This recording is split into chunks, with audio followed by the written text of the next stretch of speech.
Good morning guys. Meron lang akong i-flex sa inyong video na isang babae na naka-appreciate sa ginagawa ni mahal na Pangulong Bongbong Marcos, mga idol. At tama naman yung sinasabi niya, mga idol. Sobrang na-miss lang ako sa kanyang mga sinasabi dahil bukas ang kanyang isipan para sa ating Pangulong Bongbong Marcos, mga idol. Which is, yun naman talaga ang tama. Maganda yung mga sinasabi niya, mga idol. So narito ang video, mga idol. Panoorin po natin. Sa tinuod lang, no, dili na ko kaya i-hate ni siya nga presidente. Sa tinuod lang. Kay kung buto na unang daghan kay siya nabuhat sa Pilipinas bitaw.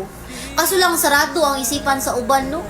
Nakafocus lang sila sa dapat pababa siya, ibaba siya nga pagka-presidente ka para ipuli si Sara. Mura baog ka ng anong atat na atat mang yun nga pahawaon.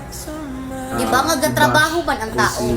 Nadagan pa kay mga accusation na ingunani nga na wala may ebidensya. Buting tao niya. Sige daw travel. Pero kung buto na ron para magyapon to sa Pilipinas. Diba? Wala jud mo nakapansin, anak. Ang tao nga yung ginasiraan hampol kaayo. Tanawa karon mo. Murag na baliktad ang sitwasyon. Tanawa ninyo ba ay observe mo sa palibot. Even bata, no? Tigulang, kabalo sila.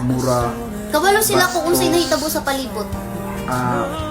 Balasubas, yun pa yung idolo nila, mga idol. Pero yung taong napaka-humble, mapagkumbaba, hindi pumapatol sa mga basher, hindi mo makikitang nagagalit, yun pa yung hit pa yung mga Didimon supporters kay Pangulong Bongbong Marcos, mga idol. Talagang baliktad talaga yung pag-iisip nila, mga idol.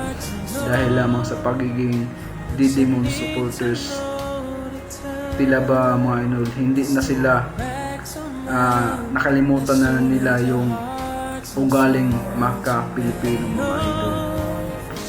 Kaya ikaw, ate, kung sino ka man, saludo ako sa iyo dahil bukas ang iyong isipan para sa ating mahal na Pangulong Bongbong Marcos.